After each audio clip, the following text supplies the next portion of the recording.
our season isn't over. You don't want to talk about anything else. Just win. You got to get it. Oh, he did not do that. Homie, you got to get it. The pressure is a privilege. Oh, my, from Steph Curry. I cannot believe this. Ain't nobody gonna give it, so we taking what's ours. Let's get it. You got to get it. The 2025 NBA play-in, it is here, baby. 2 huge games tonight to decide the 7th seed in each conference as Trae Young and the Hawks will face off against Paolo Banchero and the Magic. And then it's the pièce de résistance when Morant and the Grizzlies are in the Bay to face Steph Curry and the Golden State Warriors. These teams, they are not new to the play-in. They met in 2021 with the Grizzlies getting the win in overtime. Meanwhile, the Golden State Warriors, they're 0-3 in the play-in all time, while the Grizzlies are 2-1. But that was then, and this is now. The Warriors have won 3 of the 4 meetings this season, and each win came by single digits. But the Warriors know all too well what can happen if you wrestle with a Grizzly Bear. Memphis's lone win against Golden State, it was a 51-point beatdown.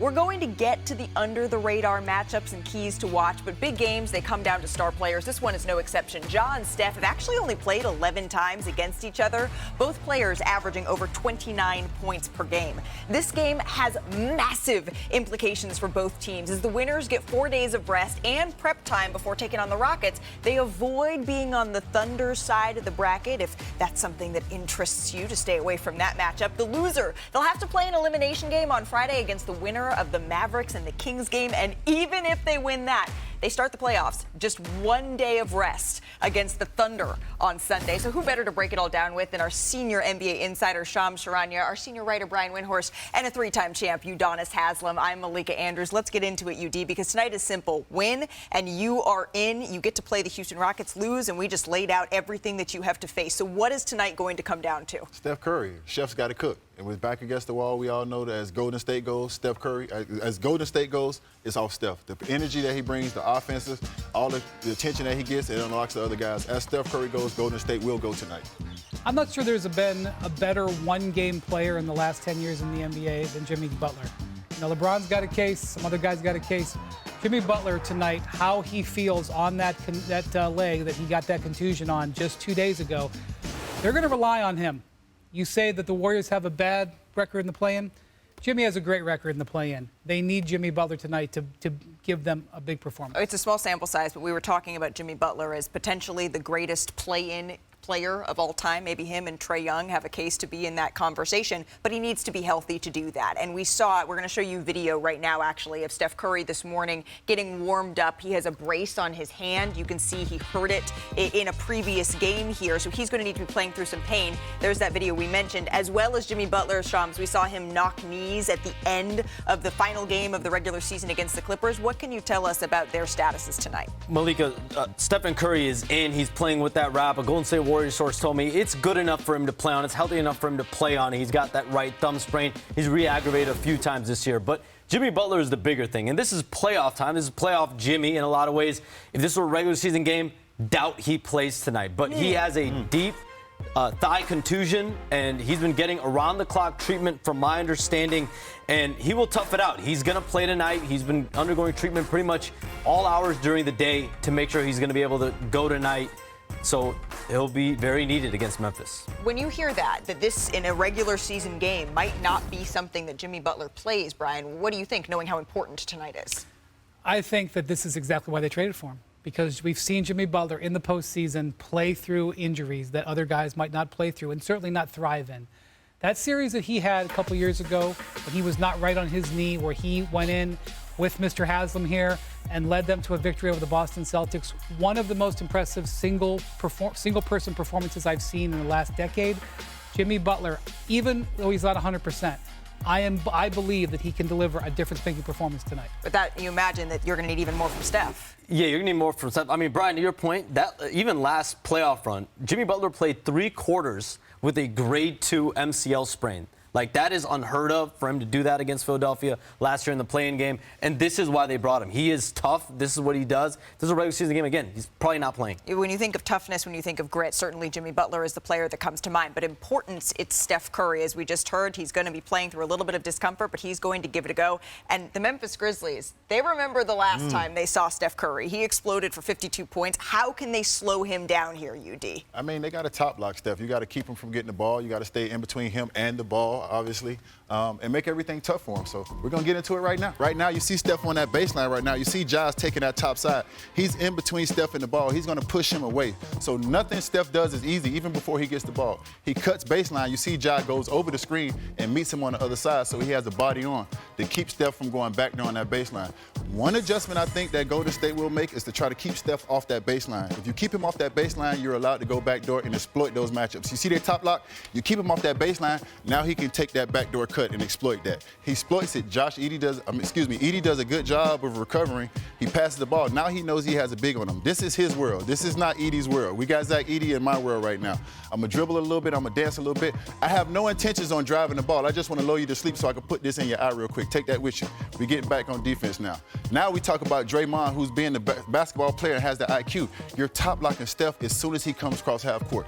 This could be a good defensive play, but you have a great, smart basketball IQ in Draymond, who comes and sets the flat right here at the three-point, and Steph goes back door and pulls up for the three. So if I'm Golden State tonight, I try to keep Steph Curry off that baseline as much as possible. Give him the option to go back door and exploit those top blocks. When you see what he did in that final meeting, those 52 points, that is what the Memphis Grizzlies are trying to avoid having happen. UD, as always, excellent breakdown. It's going to come down to the stars, as you alluded to. On the other side, that means Ja Morant. What's at stake for him in this one, Brian? I have an idea.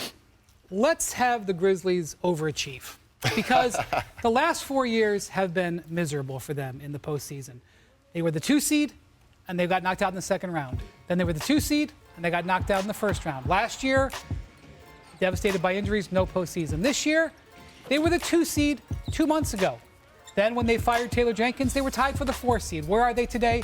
They're the 8th seed. These are things that are going the absolute wrong direction. The Grizzlies have a chance tonight to push back on all this negative momentum, strike a victory. We know that the Warriors have struggled. That will be in their head a little bit. Yeah. You can get ahead early on them, let them think about it. The Grizzlies have a great opportunity. As bad as things have gone for them for the last 2 months, here's a moment where you can deliver a grand performance that can change the momentum here. And that does come down to Ja. They have other guys who can make serious contributions. I just had Jaren Jackson Jr. all over my awards ballot that I just put in.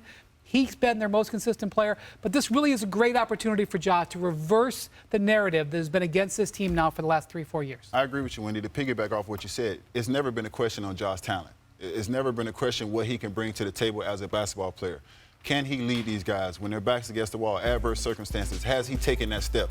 If they can get through Golden State tonight, he's checked that box and he continues to move on to being a superstar that he's capable of being. We've already seen a coaching change for the Memphis Grizzlies down the stretch of the season that shocked so very many people. It seems like there's some conversations, hard conversations that are happening within the organization. Shubs, could the outcome of the season at all affect Ja's upcoming extension? He's eligible for a 2-year contract extension. That will be a conversation. But, Malika, the real focus for the Grizzlies is Jaren Jackson, his contract extension. He is eligible for a 4-year deal this offseason. The Grizzlies have emphasized as an organization that he is really their nucleus. They're key to everything that goes on there. Ja Morant earlier this season went as far as saying Jaren Jackson Jr. is the franchise. So his new deal is the focus for the Grizzlies this summer, and he's someone that's going to be in the All-NBA ballots. He's going to be Defensive Player of the Year. It seems every single year he is competing for awards from All-NBA to Defensive Player of the Year, and he's really been the stabilizing force for this Grizzlies organization. I cannot wait for tonight's game. We know a couple of things. We know that the Grizzlies and the Golden State Warriors, they don't exactly love each other. We also know the team that's on the other side, the Houston Rockets, the Grizzlies, the Houston Rockets, and the Warriors. They don't exactly love each other. So whatever the outcome is, we are in for a heck of a first-round series here. The East play-in, it tips off with the Magic taking on the Hawks for the 7th seed. The Magic, they're led by their front court duo, Paolo Banchero and Franz Wagner. They each had really strong seasons against the Hawks. They put up over 28 points per game in the season series. As for Atlanta, they are led by Trae Young. And Trae has increased his assists per game. I know we think of that deep three-point shooting, but his assists every year of his career and led the league this season over 11 dimes a night. But these two teams, they're meeting for the 5th time this season, and it'll be a battle of styles. The Hawks score the 5th most points in the league. The Magic allow the fewest points in the NBA. So, Udonis, is it going to be the Hawks offense or the Magic defense that's going to take this one? Yeah, you know I'm a defensive guy. It's the Magic's defense. I mean, I love the fact that they have length on the wings. That, to me, is the most important position in the NBA is when you talk about switching and guarding. They can eliminate a lot of triggers. I think they're going to put some size on Trae tonight, eliminate a lot of those triggers, and make other guys have to beat them. So they played a week ago, Malika, and it was a very important game because it was deciding maybe who was going to host this game. Both teams played all out. It was a highly competitive game. Paolo Banchero had a huge game. In that game, the Magic double-teamed Trae at key moments. And so what I would expect tonight is for this to happen again and for the Hawks to have some plays ready for you. You see right there. It's not like Trae's never seen a double team before. It's, but, yeah, but they're big. I will tell you this. I had Trae on my ballot today as one of the guys in the most clutch player because we know that in big circumstances he can deliver. In terms of play-in one-game settings, you know that he can deliver. I think if I'm the Magic tonight, I'm making somebody else have that clutch moment. There are some guys on that roster. Onyeka Okongwu had a 30-point game against them last week. Maybe it's him.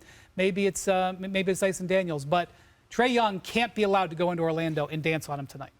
You were talking earlier about hot runs and then cold. I feel like that's the Orlando season in terms of they went on they were really balling when Paolo went out, and then they just cobbling everyone together, and then Jalen Suggs, Haley Van Lit's boyfriend, is out Remember for the Chicago end Sky, of the brand new season. Chicago Sky? Yes. Is out for the pick. rest of the season. He is just great for them defensively, and he means so much for them at starting point guard. So I think of that when you referenced. He thinks of Haley Van Lith. Shams lives in Chicago. He's excited about going to Sky games. Yeah, Shams what it is is. all the They have some way star power. plugged in here. With Is it Chicago Dancing with the Star Power? They have star power. Oh, I thought you said I said you're going on Dancing with the Stars. That's where we're starting that campagn.